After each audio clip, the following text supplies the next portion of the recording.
afternoon, and welcome to everybody who is joining us this afternoon for the launch of the EDMO Guidelines on Effective Media Literacy Initiatives. My name is Sally Reynolds, and I'm absolutely delighted to be welcoming you to the session this afternoon. We are going to have a really busy 90 minutes together, so thank you so much for joining. Just a couple of bits of housekeeping before we start. This session is being recorded, and we will make the recording available afterwards to anybody who can't join us this afternoon. We do ask that you keep your mic off if you don't mind during the session, but please keep your camera on if you can, because it's lovely to see people's faces joining us this afternoon. Other tiny little bit of housekeeping as well is if you wouldn't mind if you could change your name and insert your full name and also the name of the institution and also possibly the country that you're joining us from this afternoon. We have just over 200 registrations this afternoon from 54 countries, and so it's really nice to see who's joining us. So if you can do that, if you don't know how to do that yet, just click on the three little buttons beside your name in the participants list and you can change your name there. We'd love to know who's joining us. We will also have the chat, of course, is live throughout the session, so you're welcome to use it to post any items of interest, but of course also to ask questions, and we will have plenty of time for questions and for discussion a little bit later on. Just to tell you a quick overview of the agenda, which my colleague Chloe has just posted online for you to see. In a few moments, I'm going to introduce you to Paula Gori. Paula is the Secretary General of EDMO, and she's going to introduce EDMO and EDMO's goals with the guidelines. Then I will be delighted to hand over to our good colleague, Emma Goodman from LSC EUI, who we work with on this work for EDMO. And Emma's going to take you through the guidelines, tell you a little bit more about them, tell you about how we've come to this place, the work that is carried out up until today, the launch of the guidelines, and also what we plan to do going forward, hopefully involving all of the community, because we know this is a very mixed, engaged and lively community of people active in media literacy, not just in Europe, but of course across the globe as well. And that also gives me a chance to say that we're delighted to be running this session this afternoon as part of the UNESCO Global Mill Week. So we're very happy to do this in partnership with UNESCO today, our launch. We'll then have a panel discussion, we hope at about 2:25, depending on how our time is going. So we've invited 3 members of our hardworking working group on the guidelines. So that's Maya Klassen from the University of Tartu, who also works with the BESID EDMO Hub, Martina Chapman from Media Literacy Ireland, who works with the Ireland EDMO Hub, and Sonia Livingston from the London School of Economics in the UK, who is also a member of the EDMO Advisory Council. That will probably take us about 20 minutes or so, and then we hope to have an opportunity for question and answer and open discussion. And we'll finish by 3:30 local time here in Belgium. So that's pretty much the lineup that we have. I see we have 56 people joined us so far this afternoon, so it's great to have all of you with us. I hope you're going to enjoy the session this afternoon. So I'll hand over, first of all, to Paula to give us a little bit of background to, well, first of all, introduction to EDMO, to those of you that might not be familiar with EDMO, and then to tell us a little bit more about the goals of these guidelines. Paula. Thank you very much, Sally. Indeed, we are very pleased to be here today. It's a big moment for us after such a long work. Indeed, we started actually a year ago. We were discussing this before this conversation. So before going into the guidelines, just very quickly on EDMO, you may be familiar with it, and you can get even more familiar with EDMO once you check the guidelines on our website. EDMO stands for European Digital Media Observatory. We are funded by the European Commission, but completely independent. The leading institution is the European University Institute in Florence, where I'm based. But as you can see, there are many other organizations involved, including Media and Learning Association, to which Sally and Chloe belong, and who really played a key role in this exercise. Next slides, please.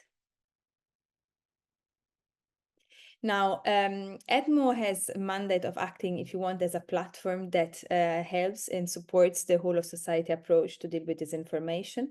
As such, we bring together the stakeholders and we try to also provide them with some tools, and the guidelines today, they fall into this category, if you want. And on the same time, we also, as we see this whole knowledge through our platform, we also try to produce our own knowledge and to somehow be a part in the whole policy of the EU to tackle disinformation. And as you can maybe know, EDMO is part of the task force of the Code of Practice, and we play quite an important role also now during the past EU elections. Now, our three main areas of activities are fact-checking, academic research, and media literacy.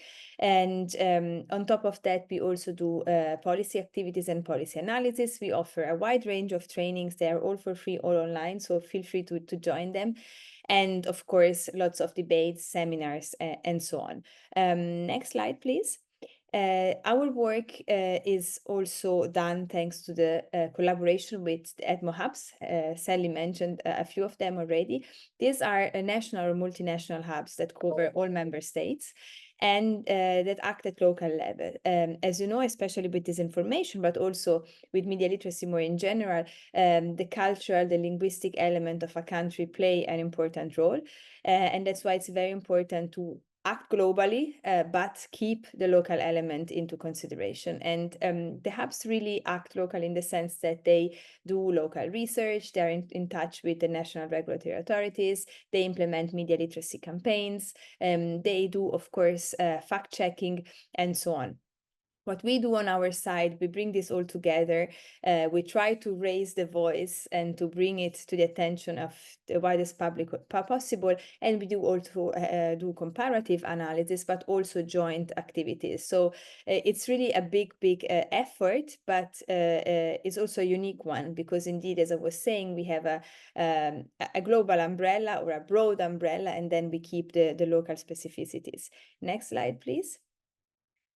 This I think we can skip because it was almost already said in the interest of time. And now, before I hand it over to Emma, who, as Sally was saying, will introduce you to these guidelines, just very quickly how we ended up there. So we started a year ago by establishing a working group. You will see later the composition of the working group, but the idea there was to ensure that both in EDMO and in the hubs, we had representation and voices.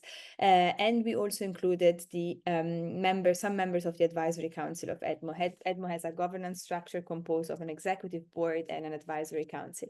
Once the working group was established, we had regular meetings once a month, and when needed, even more.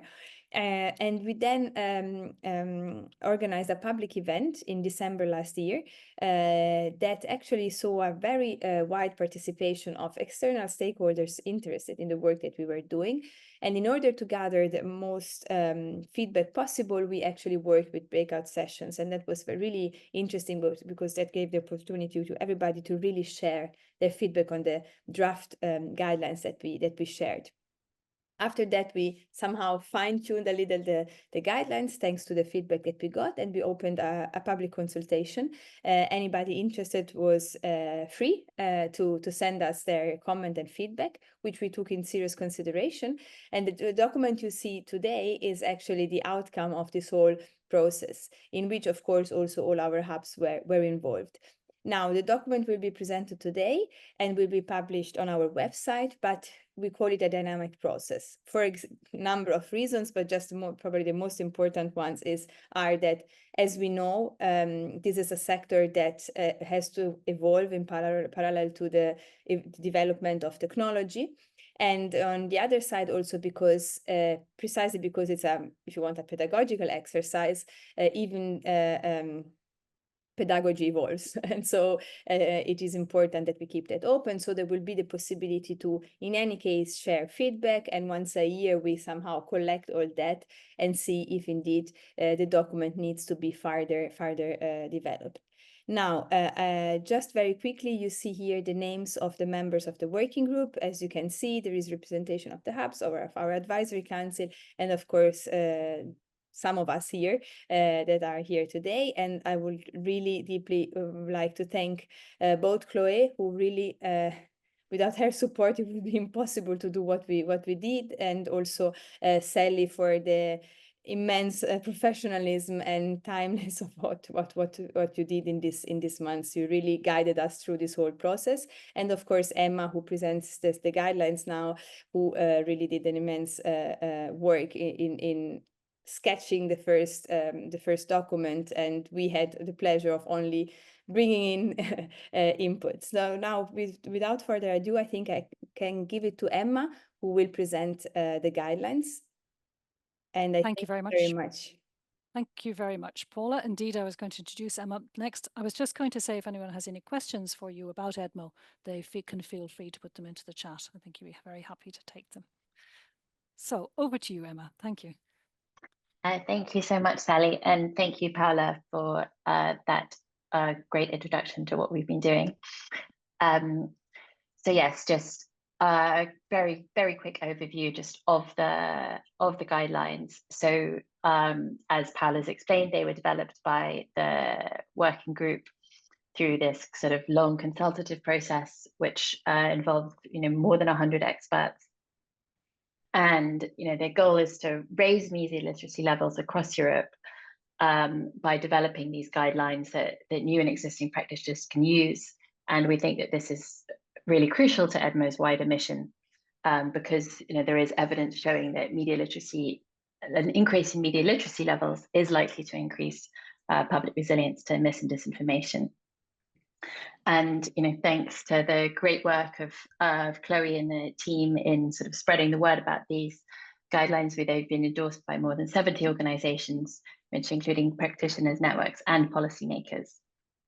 So if we just move along, so Paula's already explained about the working group, so I actually won't go into this now. But yeah, just to talk a little bit about the sort of the values of the group and of this sort of initiative in general.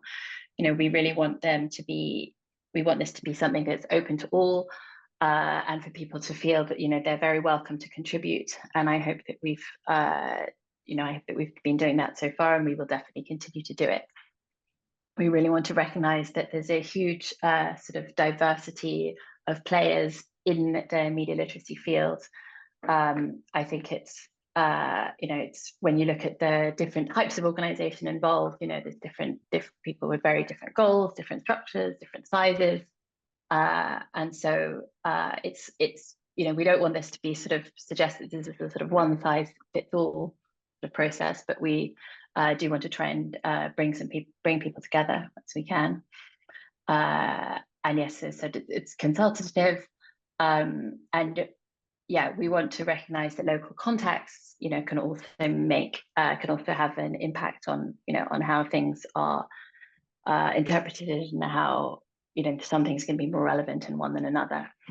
And we hope that these will be quite practical resources, that are relatively straightforward to use, and provide sort of practical help rather than just ideas. And finally, as it says here, we really want to support creativity. This isn't supposed to be an exercise, sort of just a tick box exercise, which ends up sort of inadvertently stifling creativity by making people do specific things. The next slide.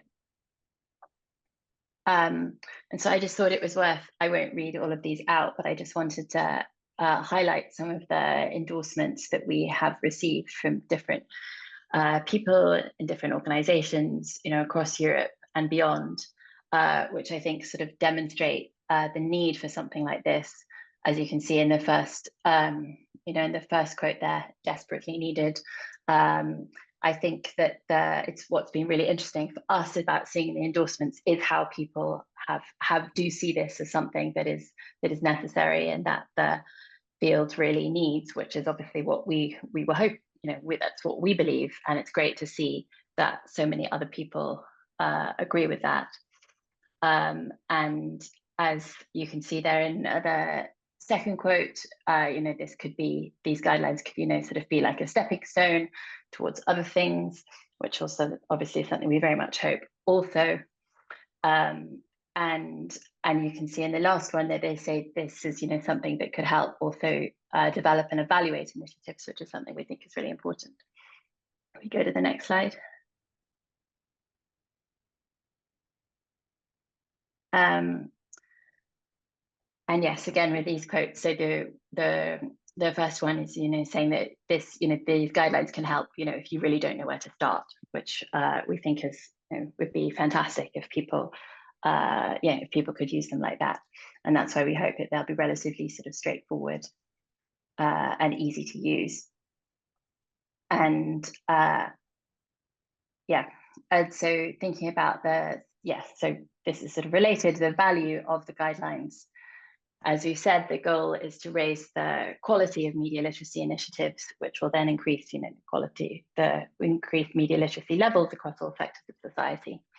And we hope that they can sort of help a wide range of people, including as well as practitioners. We hope that they can aid, funders, state organizations, commercial platforms, regulatory authorities. There's lots of attempts to sort of assess what's going on in media literacy, and we hope that they can provide, some guidance in that. And we're going to try and work, in different ways with them going forwards. Next slide. So just a quick overview of the principles. I'm sorry, I see that there's somehow a word got cut off here, which is supposed to be media, but so the document has the principles divided into 3 different sections. And so this is development, which is the longest section. So this is right at the beginning of the project, even before the project, and then delivery and review. And sorry, it just popped up with something. So we have phrased, the different principles as a good media literacy initiative then is or has, or another verb. And so you can see them all. You can see them all here. And again, I won't go through all of them because obviously you can look at the document yourself. But we hope that they kind of cover a lot of different areas, and we have been looking. We kind of went back and forth quite a lot with trying. We wanted to have 12. So some of them got sort of, some of them may have got combined since the first draft, as we realized that there were other things that we really needed to include. But we hope that, sort of everything is in there, from the first draft sort of up until now. And I was just going to highlight a couple, such as Good Media Literacy Initiative promotes a critical understanding of the digital media ecosystem. So we didn't want to get too much, I suppose, into sort of into the different types of media literacy, because as we said, we were aware that there are very different types, but we thought that, some people have, working in journalism or specifically on mis and disinformation. Other people might be working on media literacy related to algorithms or to preventing hate speech or preventing scams and fraud and things like that. But we thought that the one thing that really united all these efforts is that, media literacy is about understanding how the media ecosystem works and building the related critical thinking skills. And that is really crucial for all the different projects that we know about and that we hear about. And we hope that we think that developing those critical thinking skills really help you they help you both to be sort of aware of potential online harms, but also to engage more creatively and constructively with the online world, and to sort of decide what sort of information and what sort of things that you value, and to make informed choices. And so this could be, we think that this could be this guideline is useful for when thinking about projects that are working on promoting independent journalism, or looking at how understanding technology companies and their products, understanding the role of influencers, and also the role of policy makers and regulators. And sort of related to this, sorry, can we just go back? Related to this, obviously, is the fact that we believe media literacy initiatives should be empowering. That doesn't mean that they, shouldn't also sort of aim to protect their audience, but they should also aim to empower. We also think another one to highlight, I thought, was maybe that media literacy initiatives should be consultative and relevant. So they would do this by, consulting their target audience, and if possible, actually involving them in project design and sort of co-designing, and ensuring that their approach involves as many relevant stakeholders as possible. And we really want to sort of promote a sort of multi-stakeholder approach here when possible. Another one that I think is really crucial and worth highlighting is maybe the sort of the last one, that Good Media Literacy Initiative reflects, shares, and evaluates. And evaluation comes up a couple of times in this document. It's not just at the end, it's also mentioned earlier, because obviously ideally you should build in evaluation of an initiative from the beginning. But yeah, the guidelines call for sort of evaluating impact as rigorously as possible, understanding that it's, thoroughly rigorous evaluation might not always be possible, but at least that should be what is aimed for. And it's good to use, different methodology, more than one different methodology and things like that. And then it's also good to reflect on the lessons learned, including successes, failures, and improvements, and then very importantly, to share these evaluations and lessons learned with the wider community. Can we go to the next slide? And so when looking through the guidelines, so each principle then has the sort of, I suppose, more like the guideline section, which is explanation and advice. And what we're working on now is sort of examples and experiences of each.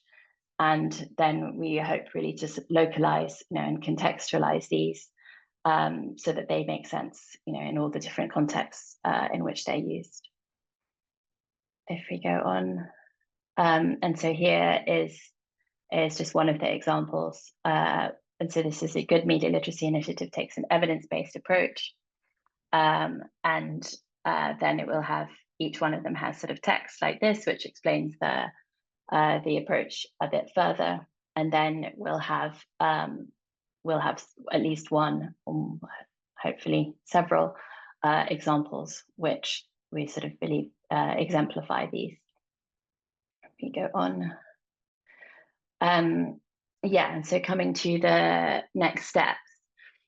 So for each principle and the accompanying guidelines, we are currently looking for examples of projects that exemplify them. We obviously have some, but we would love to have more. And we think that these will really make the guidelines easier to interpret and follow when there's specific concrete examples. So we very much welcome suggestions from any of you of appropriate projects. If you look at the webpage, which should be launched imminently, then the instructions of how to contribute will be there. We want to, as I said, to include examples from national and regional contexts across Europe. So the working group that's been developing these guidelines will now become the EDMO Media Literacy Council, with responsibility for further development of the guidelines. As Paula mentioned, this is something that is, we see as a sort of work in progress, and will I'm sure, evolve as time goes on, and we will continue to meet regularly to update the resources and examples. And we will continue to, the sort of outreach work of the guidelines, and continue to gather endorsements and try and connect with relevant national authorities. And we are looking already at how to connect the guidelines with other relevant EDMO activities, such as analysis of the reports of the Code of Practice on Disinformation. And we want to make sure that we can involve other media literacy experts. So we're looking into the sort of the best mechanism of how to do that, to get people involved who aren't necessarily currently part of EDMO. And I think that's it. And I don't know if we're going to take any questions now. Thanks very much, Emma. There's a couple of questions coming in. There's one from Ashley about relevance for specific contexts. I'm going to save that for our discussion a little bit later. Katie from Australia, good to have you with us, long way away. Katie is asking about putting examples in from beyond Europe, or is it more useful to the EDMO region? We're very open. You'll see that when we ask for calls to submit either relevant resources or what is considered to be good practice, we will be sending you a short form. We'll say, to which principle do you think it applies and why? And then that's part of the work of the council going forward, is to start making a selection. So yes, Katie, I think is the answer. I think we would be happy to. We already have included, in fact, I think, haven't we, some of the resources we're linking to are not necessarily purely European. When it comes to the localization process, that will be for European countries, because we are essentially European network, but doesn't mean that obviously we'll be doing this in different languages for Spain, so the Spanish versions will be available as well, of course, for the Spanish-speaking world. I think they're the first two questions I saw. Correct me if I'm missing anything. I think that's everything for now. Okay. Yeah, I don't see any others. Just to echo Chloe put in the chat, thank you, yes, to everybody who's contributed in the community via events or written feedback. It's really been fantastic to have so many people involved. So thank you. Yeah, we really appreciate it. Yeah, thank you so much. Okay, we're going to move on then to the discussion part. So I hope everybody by now has had a chance to open the link, and I hope the guidelines are all up there and operational, because they just went live as we started the session today. But I'm delighted to welcome for a panel discussion, for a short panel discussion. We have Maija Klassen, who, as I mentioned earlier, comes from the University of Tartu in Estonia, but who's also very much involved in BESIT, the hub for the Baltic countries.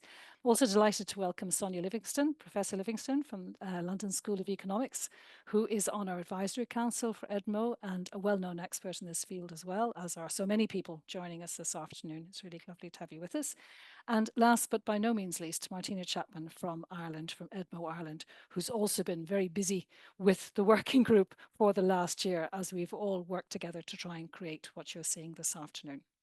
So welcome to Maija and Sonia and Livingston. Maija, Sonia and Martina. Maybe I can just do one quick round of you all. Just first of all, you know, it's been a long step to get as far as here. You know, when we started this work a year ago, you know, what did you think? Was it very challenging, do you think, getting started in this? Sonia, can I maybe come to you first? What are your feelings now today? Well, I'm really ecstatic that we've reached this point. And was it hard? I think there were all kinds of ideas about what the guidelines might look like, and all kinds of media literacy initiatives that we wanted to kind of embrace and engage with and gain input from. But I don't think the guidelines themselves are controversial or challenging. You know, in a way, I think they're needed, they're sensible, they're useful, and I hope that they're going to provoke those running media literacy initiatives to kind of reflect and develop without finding them difficult or controversial. You know, in a way, it's you know, I think it's been a process of consensus. Yeah, absolutely. And I think I think we've been able to manage to bring on board a lot of the feedback that we got over the years. So I hope that people who've given us feedback see that reflected in the documentation. Yeah. Maija, what about you? Can I come to you? Yeah, absolutely. Hi, everyone, first of all. And I think one of the biggest focal points here for me has been that us as a media literacy community, both in the informal, non-formal, formal education, we need to kind of move a step ahead from it's nice that we have something, and now look at what is it that we actually have going on. Is it an actual initiative, or is it more of a awareness raising campaign? And one really big part where I'm very self-critical as well, are we being, you know, are we introducing the risks involved in today's information environment in a way that leaves people empowered, or leaves them curled up in a corner, you know, absolutely convinced things will only get worse from here? So I think this process of trying to find these best principles have been really nice for us as well as a community to reflect on where we've come from, where we are now, and how to really use this momentum of we don't have to go around saying, please, please believe me, media literacy is important, but people rather understand it, even if perhaps now we are sliding in the direction of not every media literacy initiative is in fact something that we would call that at all. yeah, so interesting time. Interesting times, absolutely. Martina, how about you? Yeah, look, I agree. I think these are very interesting times for those of us who've been in the area of media literacy for maybe more years than we would like to acknowledge. This feels like a moment where the community has kind of matured and we're taking a much more strategic approach. So in the past, we might have all met at conferences or worked on projects, and there'd be riotous agreements about various aspects of media literacy or not. But I think now is the moment where we actually need to put down on paper, these are the guidelines that we think, based on our collective experience, that could help people who are just entering this community to kind of learn the lessons, learn from our experience, learn from the mistakes we've made and not repeat those mistakes, and help us learn from all of the new kind of experience and talent that's coming into our community as well. I'm going to ask you just in a few moments how you see them being used, but just to call to everybody, if you do put in your questions into the chat, if you could. It's always difficult with a Zoom call to try and keep up, but I'll try and keep them up to date as much as I can. And I know we will come to Asley's question in a moment about localization as well. But I think it was also, if I'm correct in saying, I think on all behalf, there's such a lot going on in this community, and there's such a lot of different wonderful resources and materials that are being produced. There are over 600 Erasmus Plus projects, for example, that refer to digital and media literacy in some form. We wanted to find a way to gather them, of course, and I think that's why the call out to the community for their resources and for the good practices is very relevant. So thanks, Chloe, for showing. So this is the poster that we have. If anybody is welcome to download the poster, they can use it just to kind of give a quick summary of what the principles actually are. But if I could, could I just do a quick round with you all in terms of how you see them being used going forward, practical examples of how you think they could be. Maybe I can start with you, Martina, because you've also been talking about training, I think, haven't you? That's right. Actually, a very relevant example. I was collaborating with some international colleagues recently and developing a new project. And we actually at one point went, hang on, we should go to the guidelines and make sure that we are doing, considering the steps that we should be considering. And a number of the people on that call had actually helped in the development of the guidelines. But to me, it was just evidence that even when you've a lot of experience in developing media literacy projects, it helps to just stop for a moment and just check your thinking on this. It's kind of a media literacy message in itself, just to kind of apply that little bit of investigation and say, okay, is this approach best practice? Are there other ways we could approach this? Are there factors that we haven't thought of yet? And we would probably get there eventually anyway, but having this checklist really helps, especially at the start of a project. I think it's at the start of a project that these guidelines have the potential to make the most impact. So you're thinking about things on day one that when you're at the completion stage, you're not going, God, I wish I'd thought of that earlier, or this could have been easier had we thought about evaluation at a much earlier stage. The earlier stage, yeah, of course, you're right. Sonia, what do you think yourself? How do you see them being used? Well, I thought I'd so I'm an academic, and I'm often kind of sitting with my vast library behind me of all the research and pointing in multiple directions, and trying to think, for example, how to make sure that a media literacy initiative takes an evidence-based approach. So I think it is, part of it is about finding partners, so building partners between academics and initiatives so that the evidence is harnessed and brought to the table where it needs to be. I think it's also about building in we talked a lot in the working group about kind of building in the time to stop and think and recognize where there are challenges. So just to give a couple of examples, we say a good media literacy initiative is consultative.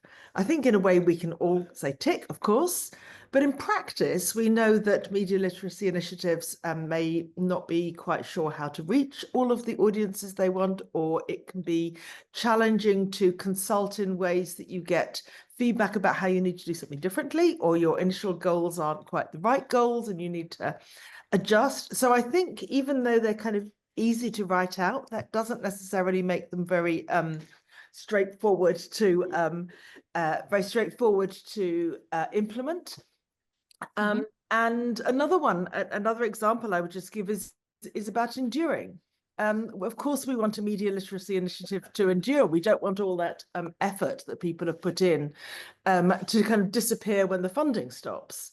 But really thinking through how your resources that you've developed in a finite funding moment can be shared, can be used by others when it's appropriate. You know, how so that we don't keep seeing unsustainable, well-meaning but unsustainable initiatives that kind of don't quite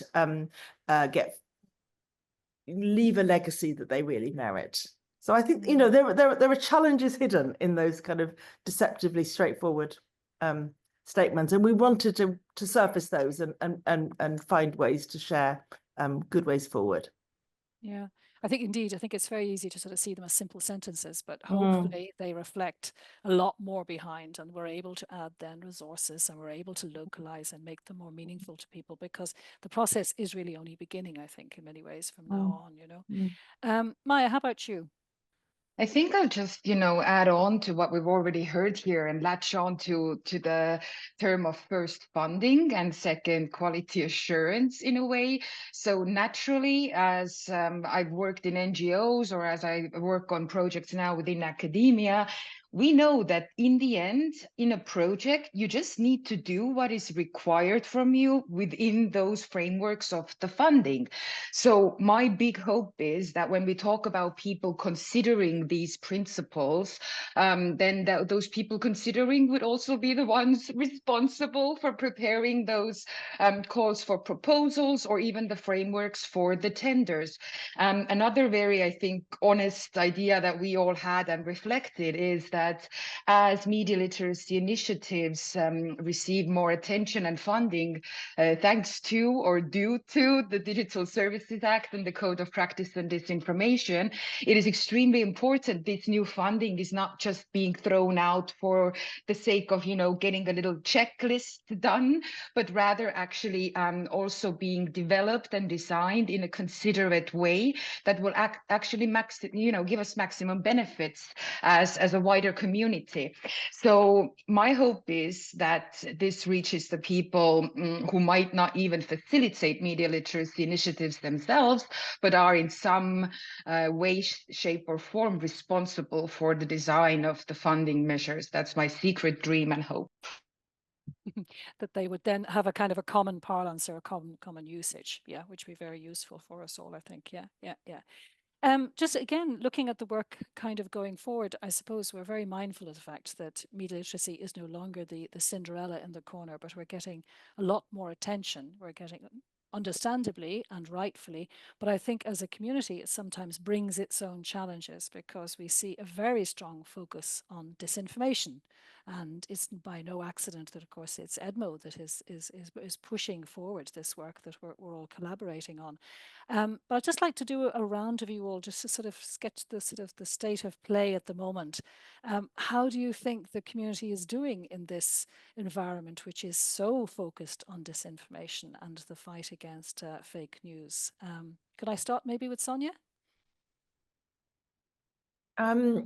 I think that's a great question, actually, to hear also from all the people who are listening right now, because I'm actually very curious.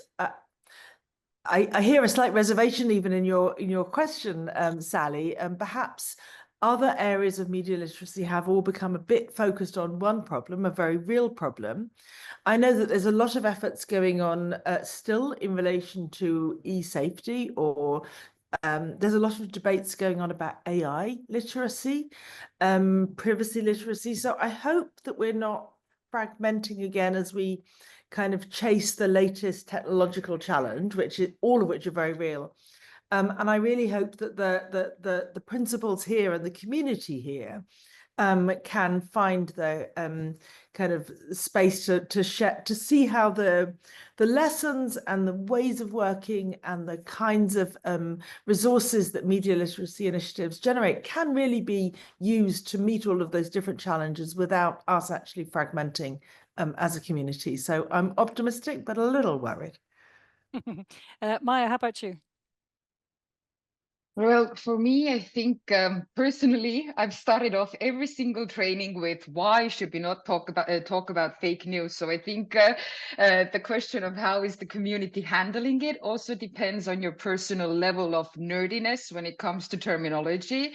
But I am a strong believer that, you know, verbum creat omnia, however we talk about the issue tends to be how we frame it later on when thinking about it. And I think as someone who is that deep in media literacy initiatives and education, of course, I find it much more valuable to look at the question from the side of skills that we can actually develop rather than keep focusing in a fatalistic way to, like, you know, the structural reasoning behind why we are having issues within our information ecosystem. So, you know, the simplest example of, if I only focused on the algorithms on social media platforms, I would become extremely depressed, extremely fast. And media literacy, I think, does work as an antidote to many people in the community and brings us hope because we understand that things can be done. So in that sense, I would be extremely happy to see the conversation move from these dark tones to, you know, saying, yes, we do have an issue.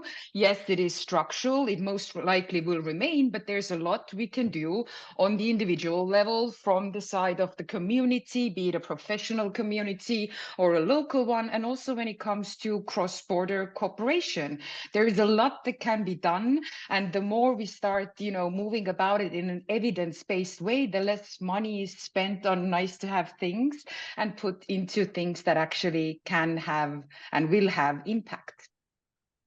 Thank you. Yeah, Martina? This is a really interesting question, and it's something that I think about a lot. And you know, I think it goes back to media literacy almost being like an orphan policy area. And as such, those of us who've been working in the area a long time, you were always kind of scrabbling around trying to find the policy that you could hook your media literacy project on in order to unlock funding.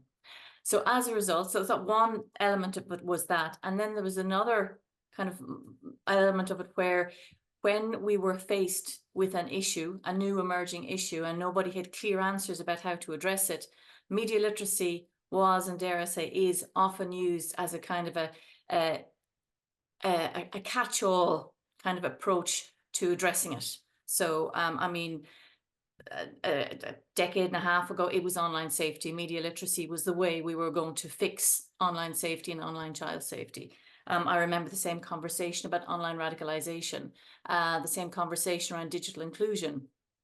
And obviously when misinformation, in fact, I remember when a certain ex-US president started to talk about fake news, I thought, this is where media literacy is going next. And it's probably because that topic affects so many people almost universally that it's brought media literacy out of the shadows almost. And I think we're at a really interesting point now where we have a focus on media literacy like we've never had before. And there's opportunities there. And I mean, this document is one of the examples of the opportunities and the potential benefits, but there's risks there as well. And I think we need to keep bringing this back, the conversation around media literacy, back to the first principles. And that's why I'm so pleased to see that, you know, within the principles, the third principle is that it's media literacy promotes critical understanding of the media ecosystem. So media literacy is not about misinformation, or it's not only about online safety or any of those, you know, subsets, but also the kind of the media environment that we have now is such an integral part of our everyday lives. It offers us so many opportunities. There's so many benefits to it, but there are challenges in that area as well. And I think we have a moment now to really change the focus of media literacy to something that is we use to firefight issues, and look at it more in the long term, and look at it as lifelong learning, something we need to keep building on as technology changes, as social norms change, but as legislation changes as well. Yeah. Thank you. Thank you so much to the three of you. You're going to stay with us. What we're going to move now is we would like to open up for questions. We have a couple already, and we're going to put them to you. And also, if we could maybe, thank you very much, Chloe, we just go back to the screen like this. But I would also like to very much to welcome, I mean, we have a couple of people also from the working group that are with us here this afternoon, like Andy Stojcev from Bulgaria. You're very welcome. Vitor Tome, also from Portugal, and Igor Kanazai, who are all from Igor is coming from Croatia.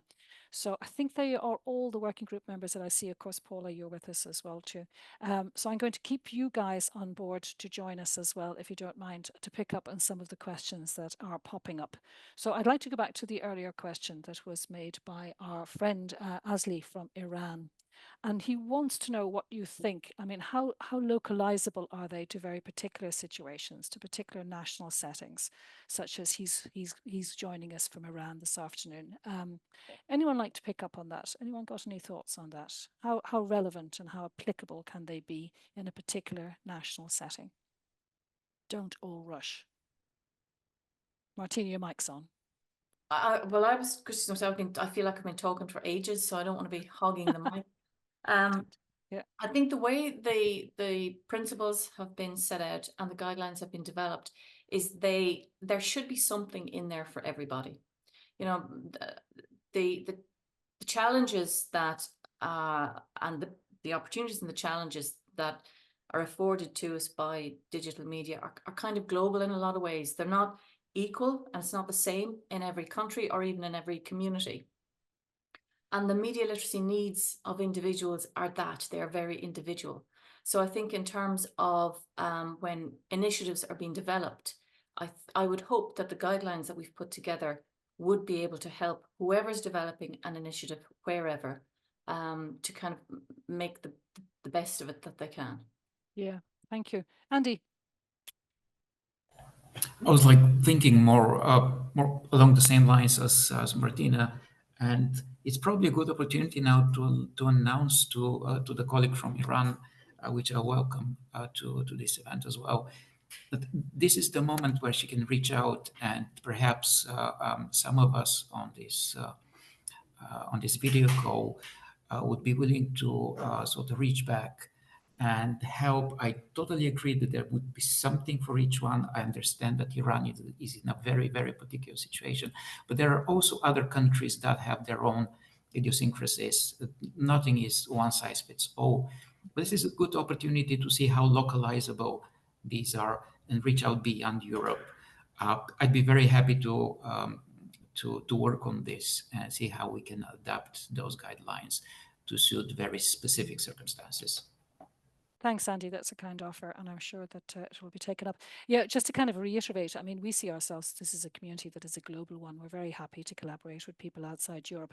Our focus, because frankly, our resourcing is for this activity is around European Union member states, but that doesn't mean we're not happy to help in a wider setting if we can.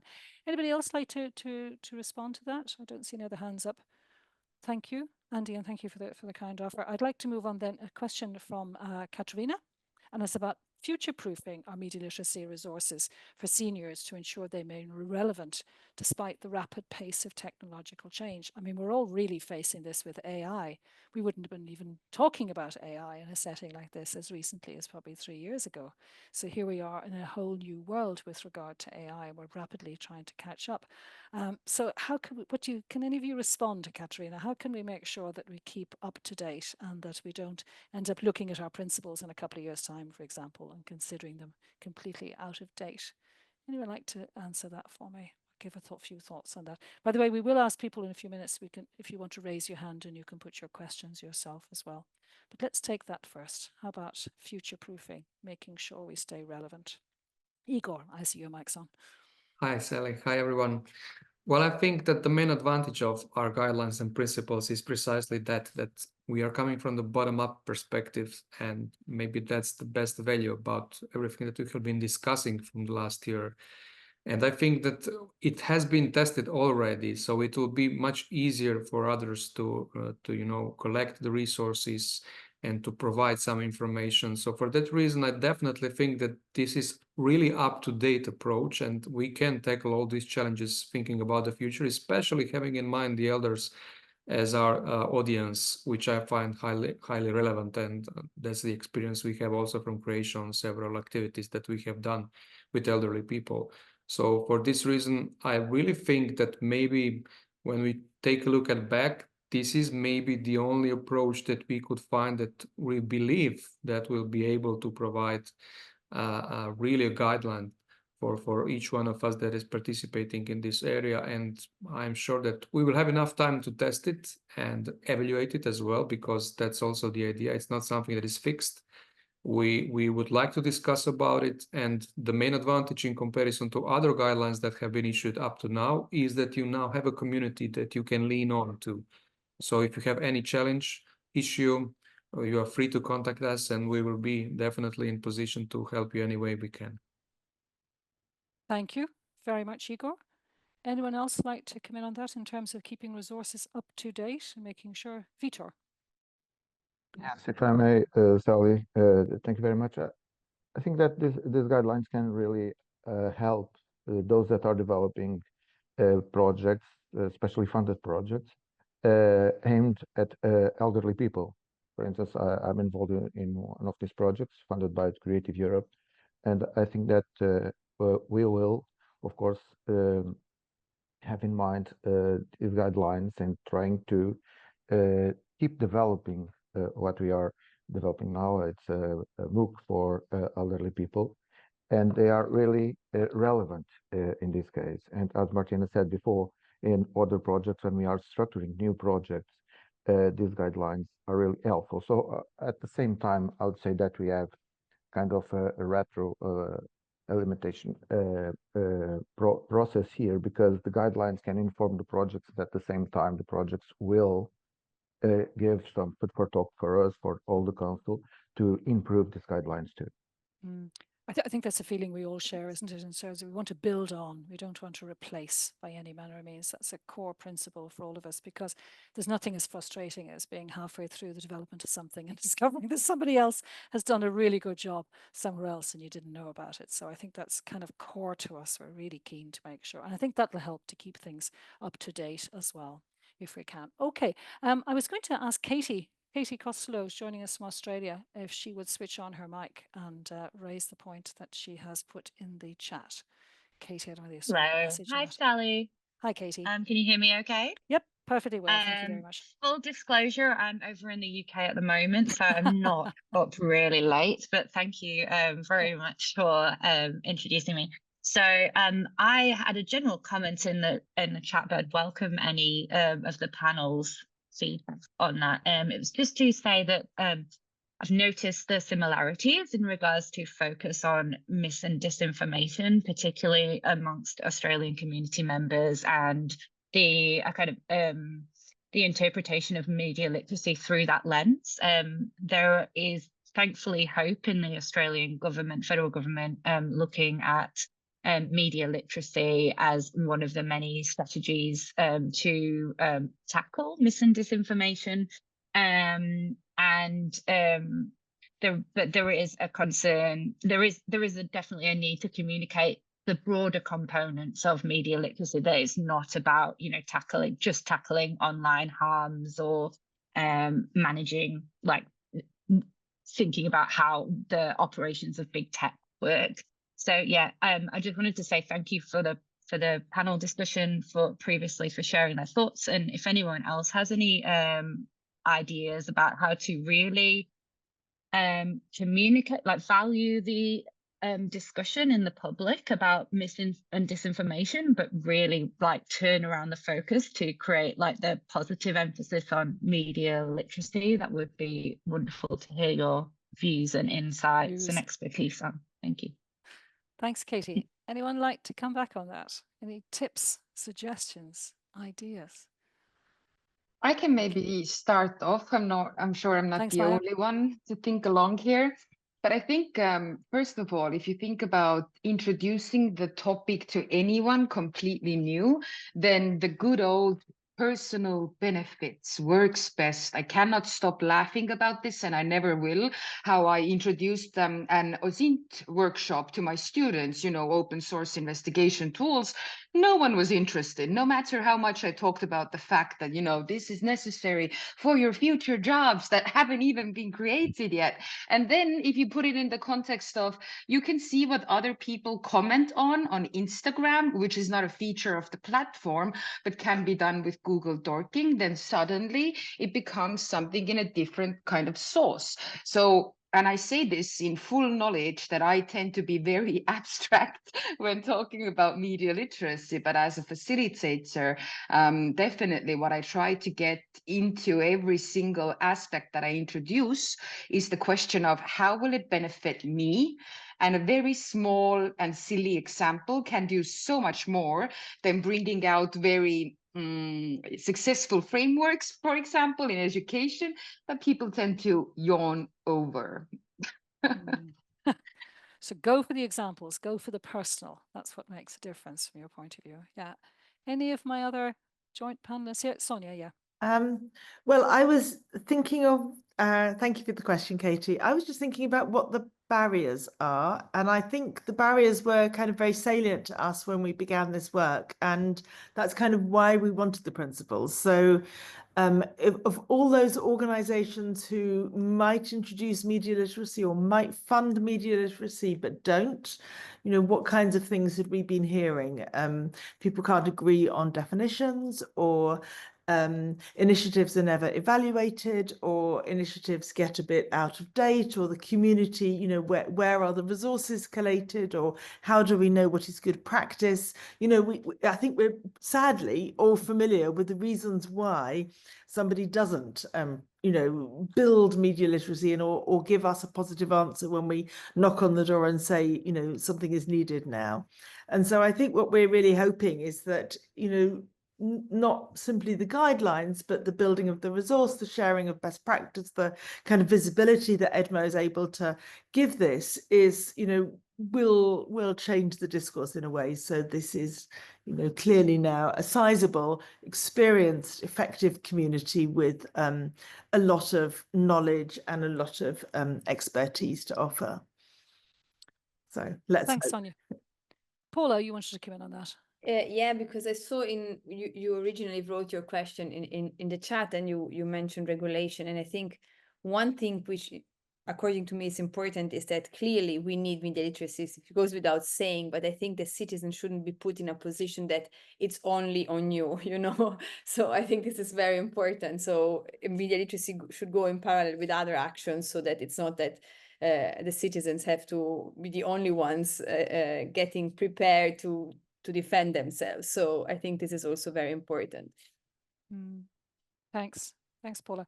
Yeah, perhaps we could, because of course, you know, I mean, one of the biggest concerns for all of us, and I know for everybody going forward, is the role of the big platforms. And I suppose I'd just like to do a round with our panelists as well to sort of see, how do you think the work that we're doing can influence the work of the big platforms, can be used with the big platforms in terms of the work that they're doing, or what thoughts you have generally on the large platforms that we all encounter every day in our daily lives, and which of course are so involved in this whole discussion. Anyone like to pick that up for me, my group here?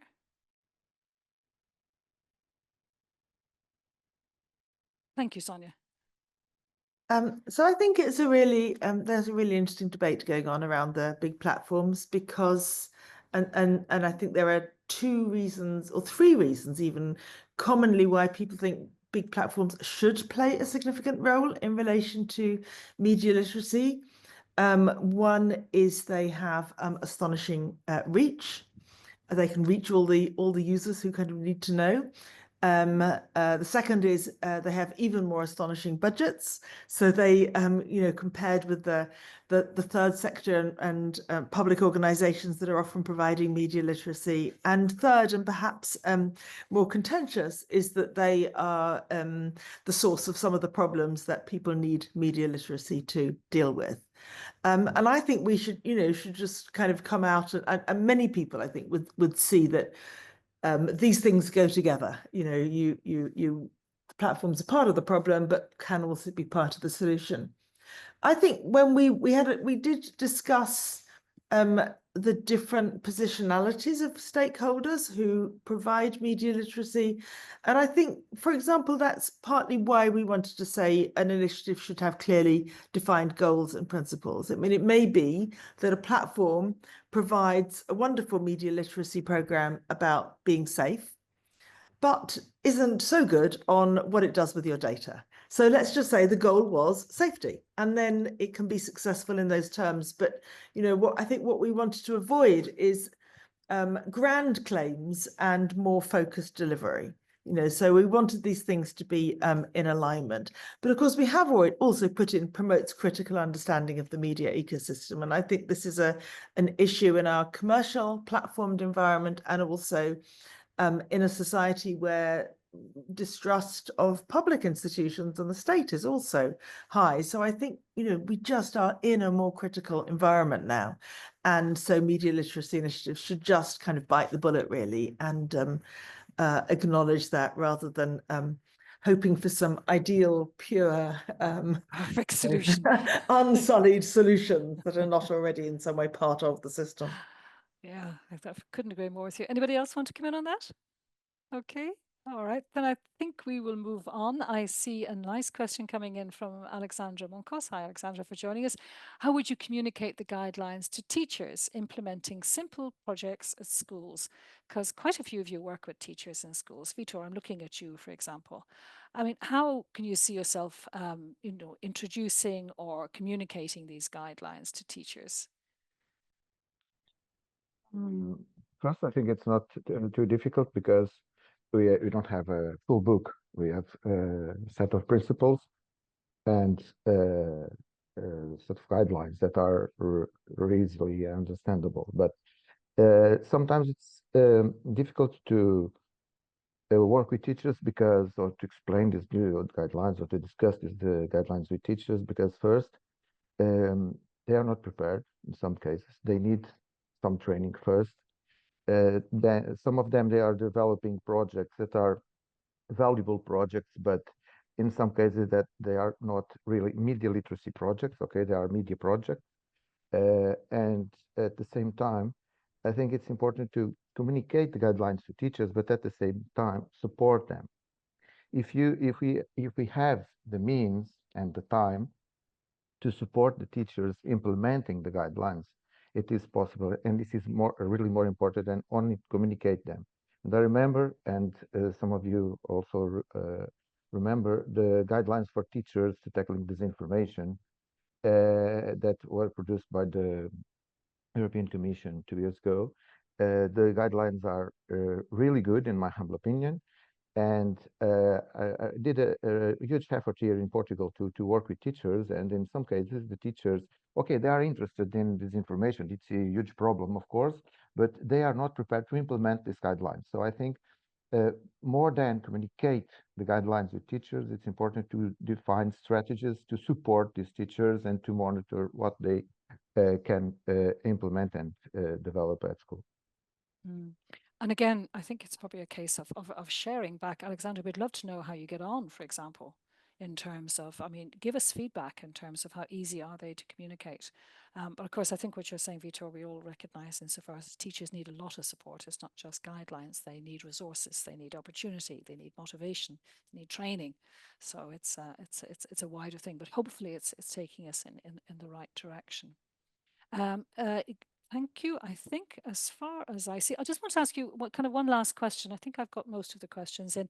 Just want to ask you one last question, and that's the question of definitions, because we sometimes we go around in circles about how do we define media literacy. How important is it, do you think? We have a common definition. We've taken the European Commission one. We've put it at the beginning of the guidelines. So, Martina, I see. Thank you. Your mic is on. How important is a definition of media literacy in our work, in our environment? I think it depends what you're using that definition for.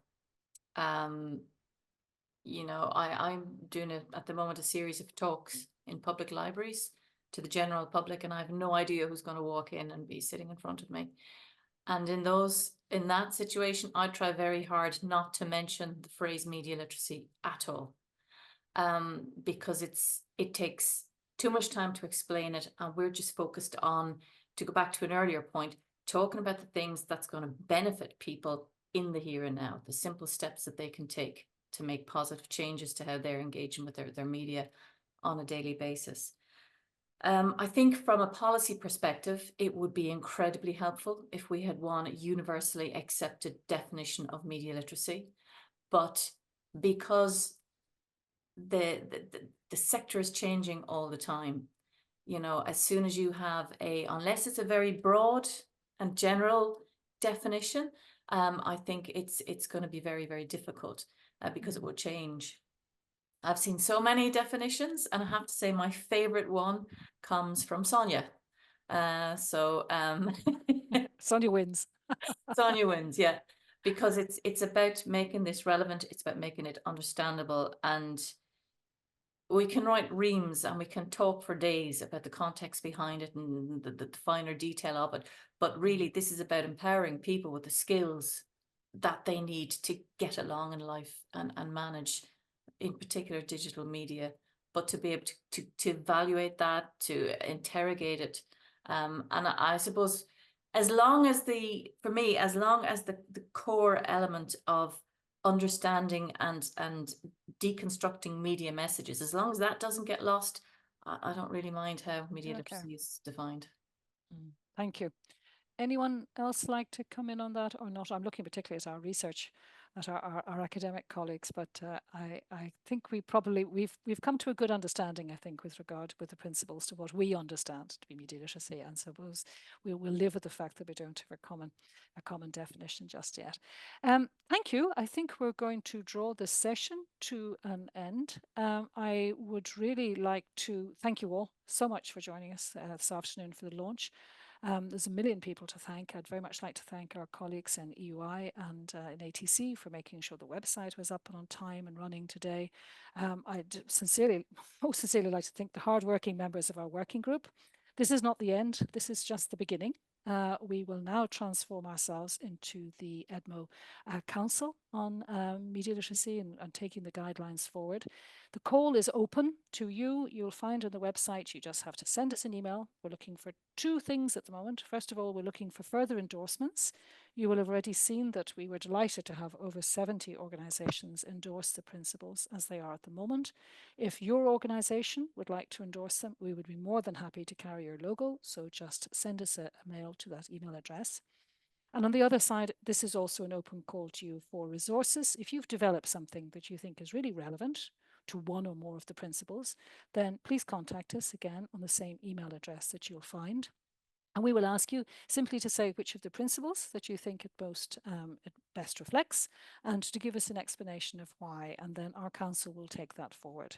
And the same goes for examples of good practice. We're keen to get examples of good practice if we can say this project here in this particular setting is doing a really good job in relation to that particular principle, so that other people can see it and will have an idea what they actually are doing and how it reflects, and to be able to benchmark their own work. So we're really on the starting stages of this work, and we're looking forward to taking it forward. Chloe. Yes, there is a question also in the chat from Celine asking, and I think it's the good moment to answer it. Will it be translated? Good question. Sorry. Thanks, Chloe. I didn't see that. Yeah, indeed. Celine, we would love to move forward and to translate, not just to translate the principles, because we can use an AI tool to do that, which we probably will use some help. But it's much more about localizing, insofar as that being able to show examples of good practice from the local setting, from that language setting. So yes, we want to do that, and we want to move this forward. And we will come back to you, the community, with our progress. It's also a question, of course, of financing, and it's a question of, but our vision is definitely that we would take these guidelines and localize them. We'll also be looking to see if we can get support and engagement from relevant ministries, for example, ministries of culture or of education or of the media in different countries, to see if they will also endorse the work that we're doing. So we see it along that line. So thanks, Chloe. I hope that answers Celine. And that's it, really. I think I just want to say thanks as much to everybody who's on the screen at the moment, and also to my good friend and colleague Chloe, who without whom we would not be having this session this afternoon, who has not slept much in the last couple of days. So I'd like to really thank her and thank her publicly for all of her hard work. Chloe, we had a couple of last slides we wanted to put up, just to remind people about a couple of things.